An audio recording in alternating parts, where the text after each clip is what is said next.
Thank you guys all for coming today. I'm really love all this manifesting and consciousness stuff. And so this class is kind of two huge ones, manifestation and intuition. And they both kind of start in the same place though. So to find out what room of consciousness you're in is like the first step to both of those. So I'm just going to kind of go over like that little basics, because then that will help. And then I'm also I'll email you guys at the end. So if you are not 100% positive that I have your email address, put it in the chat, because I'm going to email you like the exercises that you can do at home to help with the intuition.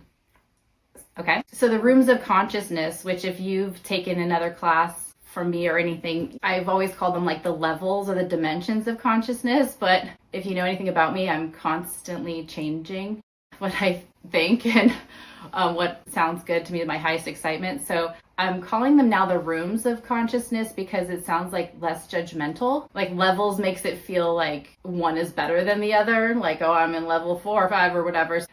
Because we all go through and enter and stay in the rooms at different points, and that's fine. That's what we're supposed to do. Room 1 is where we are unaware. Things feel like they just happen to us in our lives and we don't have any choice. And that could be for good or for bad. Like, oh, everything bad always happens to me, or I'm just lucky for no reason. And room 2 is where now you have a choice of some kind. You have some agency, and you can choose then to continue to have things just happen to you, or you can choose something different. There does tend to be a lot of judgment in this one, because you are also realizing you had a choice and maybe you didn't take it, and then you feel shame for not taking that choice. And then there is room 3, and this is where you've made something happen. You made a goal, and then you did all the steps to achieve the goal. So you went to school, or you made the family that you always wanted, or whatever it was that you had this amount of money you wanted to make, or the type of person you wanted to be with. It could be anything though, and you made it happen. So in one way you could say this is really manifesting, right? That you're manifesting in your programming. And we can get into that before, because that's all about like epigenetics and how we get programmed. And this is more about like stepping outside your programming. So most of us stay in room 3. I've even getting used to the vernacular, because you realize you can make stuff happen, and that feels good. If you want to manifest and feel like, because sometimes we get those things and then we're always like, what's the next thing? What's the next thing? In room 3, the stillness feels uncomfortable and you have to fill it. So you have to be doing. What's the next? I have to do that thing. You can't, it's hard to just stay still. Manifesting from a place of neutrality, where actually your intuition and all that is, or what we all are as one, is when you can move into neutrality instead of making a decision from because I have to, because I can't, this stillness is uncomfortable, or I want something more. So that's room 4, is when you shift into what I call the listen and do. So some of this is about being able to be still and just listen and not worry about outcomes. Let go of expectations, judgments. And then when you get an intuitive hit to do something, you do it and you go for it. And at this point, you might need to use spiritual discipline or personal discipline to get that. But it is always following your highest excitement and from an intuitive hit that you got. And that's how it differs from room 3, where it's more of like from our programming of like, I need to make this happen. I want this thing or this outcome. Whereas usually in room 4, it's a feeling. And so part of this is also learning how to distinguish emotions from feelings, because emotions are our chemical body and feelings are like a frequency that we can attune to at any time. Room 5 is when the space between the listen and the do is gone. And so you're just moving. You are the information. So it's a natural evolvement. And we all visit all of these. It's just that most of the time, like in this thing that we call 3D reality, we think that this is really real. And so it's easy to be in our programming and stay in the first 3. And that's great. That's fine. I think there's probably infinite timelines where, all of us do only that or only stay in one. But most people will go through all of them at different times in their lives, and that's what you're supposed to do. That's kind of basics, because just noticing what level or what room of consciousness you're in any moment is the first step. So that's why I wanted to just share that, because the awareness is everything without judgment. Like, oh, I'm in my room 2, or I'm in my room 3 or 1 today or whatever. And being like, and I love that. And you can even say out loud just, and I love that. And so don't judge yourself for it, because this is your experience. You're supposed to have whatever experience you're supposed to have. Okay, so does anyone have any questions? Following you. You're okay, you got it? Okay. Yeah. And okay, so intuition, there are a few different types that you can tune into. And within the types, there are subtypes. So claircognizance, which is information, it feels either like an instant knowing or an instant download. And everybody has all the types of intuition. But sometimes you'll have one that's stronger than another. And so some of these can resonate more with you. So the first type of claircognizance is where you just know it. Like you just have this feeling like you just know the information. You don't even know why or how, but it feels like, I know that. I know this to be true. And then the second type is it feels like a download. It feels like you just got information that came from outside of you. Like, whoa, I just got this information that came to me. I got a download. I got a hit, right? An intuitive hit. And it feels like it just came into your brain. Then there is, and I've got exercises for all these. And I think what we'll do is for this week, from this week till the next Sunday that we meet, which will be in 2 weeks from now, I'll give you the exercises for claircognizance. So you'll do those and see how it work. And then each session we'll do another 2. So, but the next one is clairsentience, which is feeling information. So then the 2 types of this is a lot of times these people get called like, well, I forget the term that people use for this, but it'll come to me. But basically you get an emotional hit. So you get an emotional trigger, an actual chemical emotional trigger, and that goes through your body. And that's how you get your intuitive hit. But it's a very real thing. So it's like very strong. I keep forgetting what the word is that people use for this. But basically you're going to go through a chemical emotional reaction, and that's intense, as you know, when you get an emotional hit, and since it's releasing the chemicals, you have to let your body go through it, and then you have that information. And so in one way, it's a really, really easy way to know you're getting an intuitive hit, but in another way, it's like a lot to go through. Then the second version of that is where you kind of bypass the emotional or chemical hit of it, where you just get a feeling, like you have a gut feeling, like I just have this feeling, and you have a knowing, but you don't have the emotional response next to it. And if you're the type that has the emotional response with it, through learning the difference and nuance of emotion and feeling, you can move yourself to getting the feeling without having to go through the chemical response. This is a lot too of where, when you get triggered, and in society right now, there's like a lot of triggering stuff happening. Yeah. So you get triggered and then you get like angry, you get that emotional hit. It's like that, you know what I'm talking about. One of the practices of finding the feeling of it is just noticing, I got triggered, I am having this emotional reaction. And the sooner you notice it, the sooner it turns into like a possibility of some other thing, and you can find the frequency of it, and so you diffuse it. Not because you feel like you have to diffuse your emotions, you're allowed to have them all. It's just that if you're doing a practice of finding the frequency or the feeling of that emotion, that first thing and only thing really is just noticing that I got triggered. And then there is clairaudience, which is the first one is you hear information coming from inside yourself. Like you have a voice inside your head and it's just giving you information.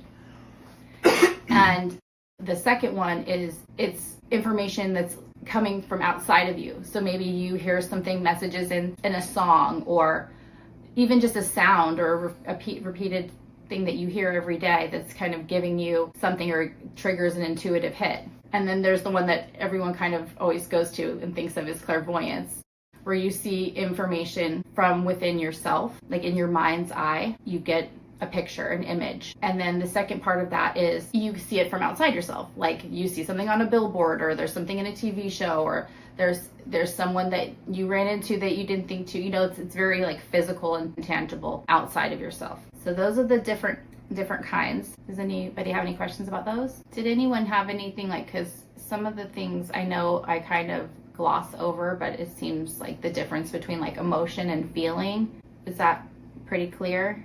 I just want to, I guess, kind of a question. So when we recognize these feelings, like, I guess when you said, like, we get overwhelmed with emotion when we're like hearing stuff on the news or we're seeing rage bait or whatever, are these exercises supposed to like help us control that or manage that or not let it become overwhelming? Is that what you're saying? It could, but it's not really about control so much. It's more just about awareness and where we are focusing our awareness and being aware of how we're feeling in any given moment, and then making choices from that space of neutrality. Because I feel like a lot of times we can make choices in the moment when we are very rooted in like the 3D, and then that just gets us more of what we have. So if you want to make a choice for something new, we have to go to that place of neutrality where we're able, I feel like it's almost like everything is possible if we give it time to be possible, or give it the awareness or the consciousness. If I say, I'm just gonna sit here with this until everything feels like neutral to me, then that's when I see what's my intuitive hit, what lights me up from that place instead of like reacting. So when you say neutral, you just mean like something that feels bad in that moment or feels good in that moment. It's more of just seeing it as a possibility and not having an emotional attachment to it. Yeah, try not to name things good or bad. It just is. So if you see something, you say, I see this, and then, because my definition of love, which I think everything kind of comes down to like love and self-love, is seeing something for what it really is. And in that way, we can actually love everything and anything.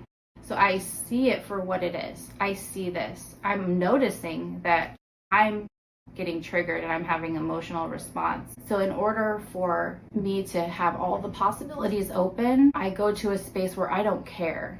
And that sounds like I don't care what happens in a bad way, but it's kind of more in this neutral way of, I understand that no matter what happens, I'm okay, no matter what. Like, I'm opening up all the possibilities. And sometimes that comes through, like, is helpful to do like meditation, or honestly go for a walk in nature. All those things in psychology tells you to do as well, but it's actually really true because you want to bring it back to the stillness within yourself. And that's kind of like the neutral point. And then to find the thing that's like the listen and do, one of the things, this is just one exercise. I have a couple that I was going to show you to bring to neutrality, or to align ourselves with what I would call source or DNA or God or whatever you call it. If we're all one thing, and the only thing we need to do is be aware of what room of consciousness we're in and asking for us to experience things through source, then sometimes we need little tools. So I say ego candy, because our ego wants to like name everything and like put a good and bad on everything and stuff like that.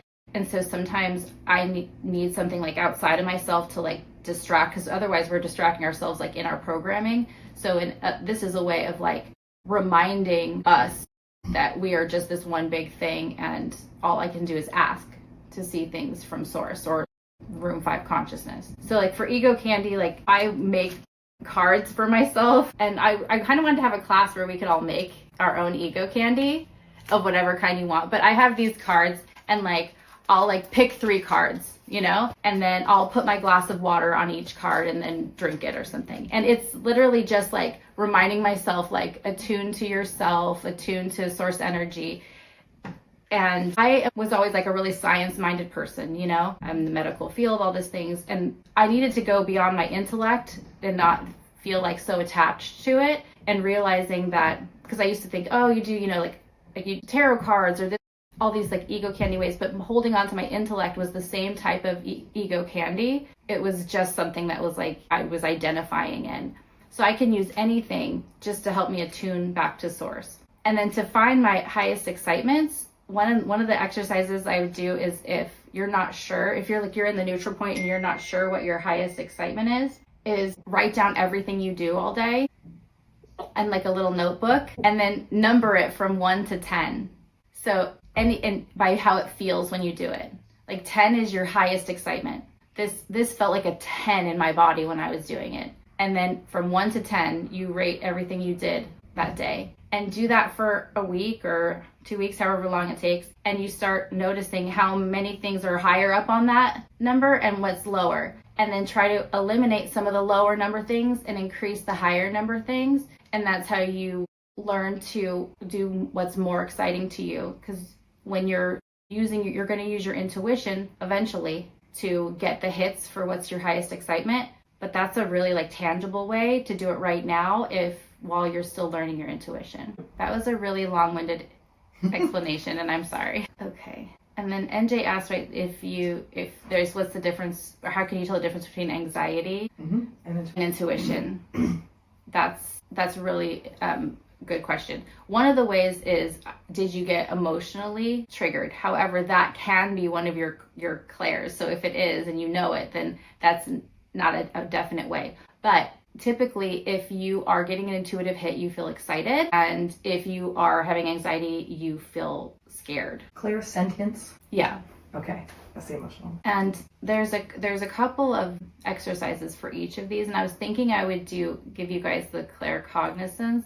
But I think I'll start with clairvoyance because it's the easiest, I think, to do. And then we can work our way back. And then we can do like a little one right here. One of the exercises if you want, and see if it brings up anything for you. So close your eyes if you want to. You don't have to do what I say. But if it feels good, do it. So picture a rainbow. And then once you have that in your mind, okay. Now ask the source or the universe or your DNA or whatever, say, show me a rainbow. Right.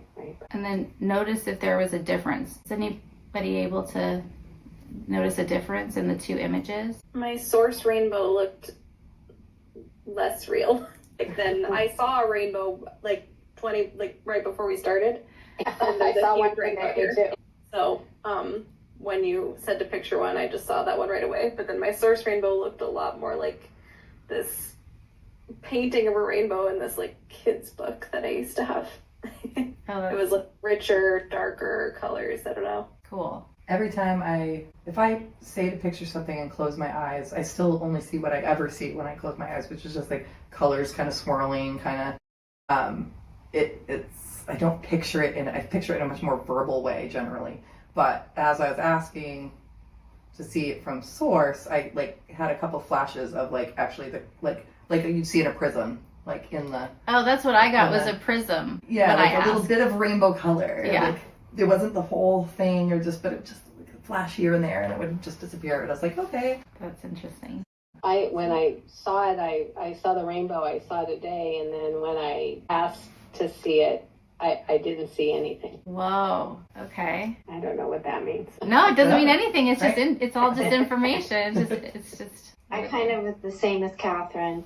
And when I saw it, I saw that, what I normally see in the world. But then when I asked for it to show me, it was just sort of like space, like more black, but some light, but not necessarily a rainbow. That's interesting. We all kind of got like these interesting rainbows when we asked for source. Because mine was literally looked like a star and then like a prism. And it was very muted, like pastel-y colors, like not rainbow colors. So The more you know. Yeah, it did feel like the more you know. More muted than that. That's so funny. When I pictured a rainbow, a song jumped into my mind. The Rolling Stones, She's Like a Rainbow. And I just envisioned all these different colors as I heard the song. That's really cool. Yeah. I wonder if one of your strongest clairs is clairaudience. Yeah. That's really cool. It was like, yeah, we can do clairvoyance, but actually I'm still going to go back to my clairaudience because that's my strongest clair. That is very possible. So thank you guys for doing that. And I feel like so much of the time when I'm doing these classes, I was telling some people who were on early that it's always when I need it the most. We're so in our programming and it's just so good so I really appreciate you guys being here to reflect with me. And so intuition and manifestation kind of intertwine a lot. There's one thing to keep in mind, because what we can do as well as what I would like to have you think about for the next week is what's your intention for your manifestation? Like, is there something specific that you're wanting to manifest right now? And that is absolutely great if there is. There's a couple of ways to really have an intention for manifestation. And one is to have it be really clear of what you're wanting to experience or what you prefer. What you want to think on in that is take into consideration your highest excitement, and if there is something like tangible that you're wanting to have as your intention, go beyond it to the feeling that it will bring you. And if somebody does have an intention and wants to share, we can like go root cause analysis to that and like show you what I mean. Let's talk about money. Okay, I love it. So let's say it is, I want $80,000 a month with effortlessly. Okay, let's just say We're wanting to manifest random things. totally random. The feeling behind that, Oshi, would be like, so what would $80,000 a month, let's say, make you feel like? How would you feel if you had that? Relax, like a freedom of time, freedom of choice. I don't know if feeling like I can travel is a feeling, but I don't know how else to like convey that one as a, Freedom. I guess it's still freedom. It's just like another part of that aspect of freedom to me. I guess like maybe it's like freedom with spontaneity or something, feeling really free to just be luxurious, like whenever you want to be. Untethered. Yeah, that's a good word. Yeah, so like peace and freedom in all of its forms, like mind, body, spirit, all of it, just total freedom. I think also like it makes me think about feeling, like when I really think about feeling relaxed, I think about the feeling of like being kind of like daydreamy and getting to be really creative. I think just because like, when you're like in survival mode and you're trying to think about paying the bills and getting by and all those things that we all have to think about, it's like you're not going to go to that place as much. But if I think about what it feels like to have that material abundance, it's like the feeling of the freedom and but also like that like relaxed kind of like creative flow state, Mm-hmm. where you're like, oh, I have this idea for a painting I want to do, or I wonder about this or that, like being relaxed enough to be in that kind of daydream state, if that makes sense. Yeah, Definitely. Yeah. So I think that is a perfect example, and we can even have a collective intention as a group too, because when we come together and use our intuition together as a group, it's just that much more powerful. And that's why I think that like this kind of stuff is so helpful right now when our world is, the 3D world feels grim sometimes, and it's almost like the extinction burst. And what our point of power is keeping ourselves aligned with ourselves and with source energy to kind of, it almost is helping the earth. And that's not what we're doing it, but so yes, you can focus strictly on like I want $80,000 a month. However, there's also the opportunity to tune into, I want complete peace and freedom. I want my creativity to be number one, and the freedom to do my highest, and if my highest is being creative in all forms, which most of us, our highest is something creative, then that as an intention is actually even more elevated. It's like, I want to experience total peace and freedom, and I want to be creative in all that I do and feel free to be able to do that. And that as an intention is More powerful. Yeah. And sometimes it gets you something even more than what you originally were. But that being said, there's nothing wrong with having like a super tangible intention. There's two different ways to do it. And there's no right or wrong. Are you saying we can't make $80,000 a month? You can do it. I'm joking. Why not? You could probably do it, Oceana. We all can do it. Yeah, we all can do it. Yeah. Okay, so that's something that would be good for, I'm going to send an email to everyone, and that'll be in it too. Like, just think of what your intention is so that can just be in your mind, and then you can notice. And you can even try it both ways too. Like when you're meditating or doing some of the exercises, do it sometimes with the very tangible intention, and then do it sometimes with like that open feeling of it, and then just see like, what does it feel different? How do you move from that place, you know, and all that. So are there any other questions, or does anyone have an intention? You know, I would like to be free from grief. And if you were free from grief, what would that mean for you? More rainbows. So grief kind of at this moment kind of is feeling bad. Yeah. Heavy. Very heavy. It ebbs and flows. It ebbs and flows. Sometimes, you know, I don't feel it at all, but my intention is to, I don't know. I mean, it's always there, but to not have it bring me down. Like kind of like how where it's going of, you know, it's always with you, and Yeah. you're noticing that there's definitely like a labeling of it, or as this is bad for me, this is hurting me, and that's what the experience is right now. Grief is something that may not go away. I know. That we learn to carry with us and possibly are able to see as neutral in the best way possible. And I know I've talked to you about this before, but you know a little bit more about some of the grid work of the all it is. Yeah. And Yeah. that nothing exists outside of yourself. And so in that way, you can find and be close to those people, because there are you and you are them. Yeah. Just have to be reminded. Yeah. And I feel like I need to be reminded a lot of times, because the awareness that I'm calling something good or bad is the only thing I need to be aware of, right? Right. Grief is, in this world, love with nowhere to go. And that feels hard, because you're like, I have all this love and it's supposed to go somewhere, but it feels like it's being blocked. And now you have this overwhelming grief, but that's actually just love. So the greater the grief, actually the greater the love. And then the truth is that it does have somewhere to go, because you can give it to yourself, because nothing exists outside of yourself. Yeah. Okay. But that doesn't mean you're not allowed to be sad whenever you want, because we're allowed to have all the feelings. Yes. And sadness is a gift too, but it just doesn't feel like it all the time, and that's okay too. Maybe freedom and peace are yours too, or the two main intentions too. I think a lot of stuff comes down to freedom and peace. Thank you for sharing that.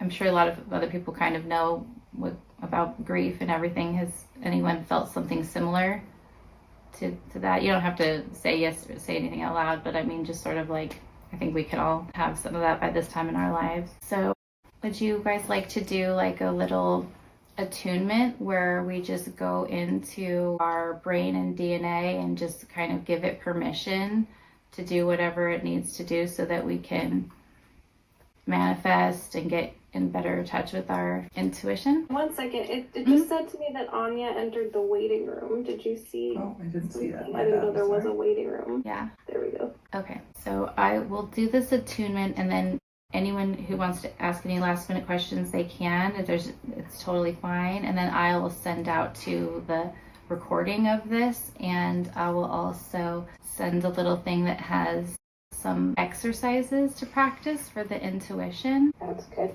Okay. So picture a small white blue light, just a little tiny dot of light, and put it into the center of your brain, like right in the pineal gland. It goes into your DNA, and that light is moving down the strand and it is unclicking any gene expressions that don't feel aligned with your highest excitement. Give permission to your DNA to express itself in the way that it wants to, without needing outside information or influence to decide which genes are expressed or not. I trust my DNA to make that decision and express itself from the inside out. As that is done, the electron bonds between each cell will now spread that information to every cell in your body. That white blue light begins to expand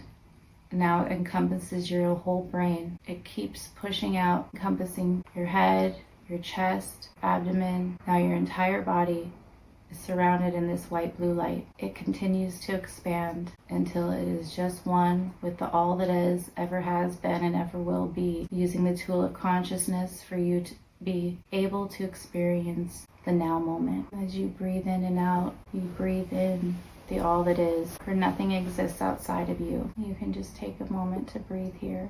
When you're ready, then open your eyes if you closed them. You will experience the now through this point of view. If you guys are like feeling good in that, you can stay in that feeling. If you have any questions, I'm open. I couldn't help myself but think of the things I would want to change about my DNA as you started talking about it, right? But then the trusting to let it know itself, that was helpful. Is that like, that seems like just the difference maybe between asking for $80,000 and asking for peace, right? Like, please turn off my autoimmune disorder versus I just want to feel not stiff and achy, right? Yeah. There is specific processes for recoding DNA too. So this was a very general one, but there are specific ones too. Like you can go into specific parts of your body, or you can do a little bit more detailed of that. And instead of doing a very specific thing, though, still this is where you're practicing your intuition, whereas like you're imagining, curiosity and imagination are absolutely your friend in all of this. But as you're going down the strand of your DNA, kind of you're gliding, and then as soon as you feel like a density point, you stop, and you don't have to name it or know what that density point is, and just be like, oh, I hit a little density point, like something that, and then say, okay, there's one that can be, and you can go through each one and be very, very detailed about it, but you don't necessarily need to say this is my autoimmune disease or whatever. But if there's a specific part of your body that's hurting you, because for me, I get migraines, and many of you know that there's a couple techniques to reprogram, but one of them that's easiest, because I've done the like DNA reprogramming, which is just going into what I would call the main cell of whatever is in the vasculature, and doing I used to say clear, cancel, and delete any like gene expressions that are coming from my programming, and then allow it to be programmed from the inside out. Another one is, you've heard me say, like, once we know that consciousness is a tool and everything has a consciousness, like every cell has its own consciousness, everything has a consciousness. And if you can become the consciousness of that, so my pain has a consciousness, so I can become the consciousness of the pain. And if you become the consciousness of the pain, then you won't experience the pain. But yes, you can do the DNA part for that too. So what I'm hearing is this can actually have physical benefits too. Like your body might be reacting to your environment, like you said, with migraines, and this can kind of curb that. Absolutely. Yeah, absolutely. Because kind of one of the whole premises is that, just like epigenetics shows us, right, that our environment is part of what decides which genes get expressed or not expressed. It's taking that to like the cellular level, or to the next level of things, of being like, why can't my DNA decide what genes get expressed or not? It can. We're being programmed from the day we're born, and that's fine. That's what we're supposed to have done. That's why we're using this tool called consciousness. But beyond consciousness, our DNA actually has all the information that it needs, and it knows what to do.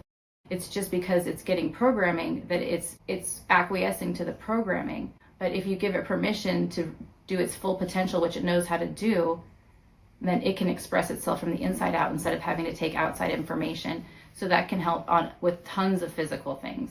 Just knowing that consciousness is just a tool that we, as the all that is, are using to have this experience, just that awareness already can help us so much. Just the awareness. Maybe could you explain that more about consciousness? Sure. The way that I picture all that is, ever has been, and ever will be is like a sphere, and the only way we're able to experience each other is through consciousness. So I see it as a fishing line. So if we're all, let's say, on the edge of this huge sphere that's the all that is, ever has been, ever will be, and we cast our fishing line into the middle of the sphere, and there's a balled up bunch of twine in the middle, which are all just the fishing lines of consciousness. And that's how we're having experiences. That's like, time isn't linear. Time is that balled up, all those strings of consciousness. So time's not really real, and it's definitely not linear. But if we think of it like that, then we're just using the tool of consciousness so that we can see reflection of each other, so that we can have these experiences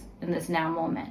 It's not actually what we are. You mean in order to have an experience of being here in a body and being a human?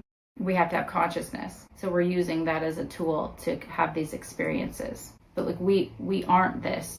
We're just experiencing this by using a tool called consciousness. Thank you. I know it's kind of out there. Not really. It fits with so many other views on things too. I think I just wanted it like broken down more.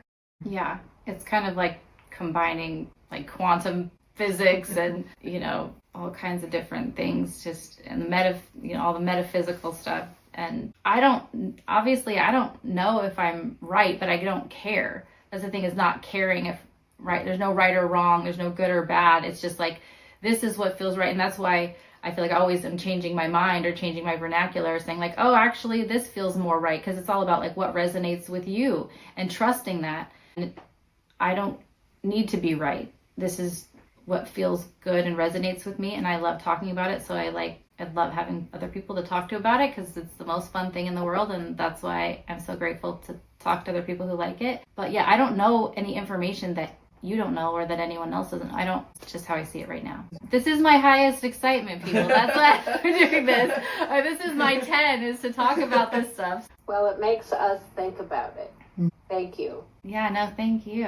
This is so fun. I really appreciate it. And we're done a few minutes early. But I'll send out all the stuff to you guys if you guys don't have any other questions. And I really, really appreciate you. And thanks for letting me live my 10s with you.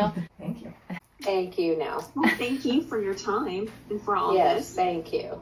Yeah, and the next class is in 2 weeks, because I'll be on a vacation next Sunday. So I'll send out the material, and then in 2 weeks we'll meet again. Sounds great. Awesome. All right, bye.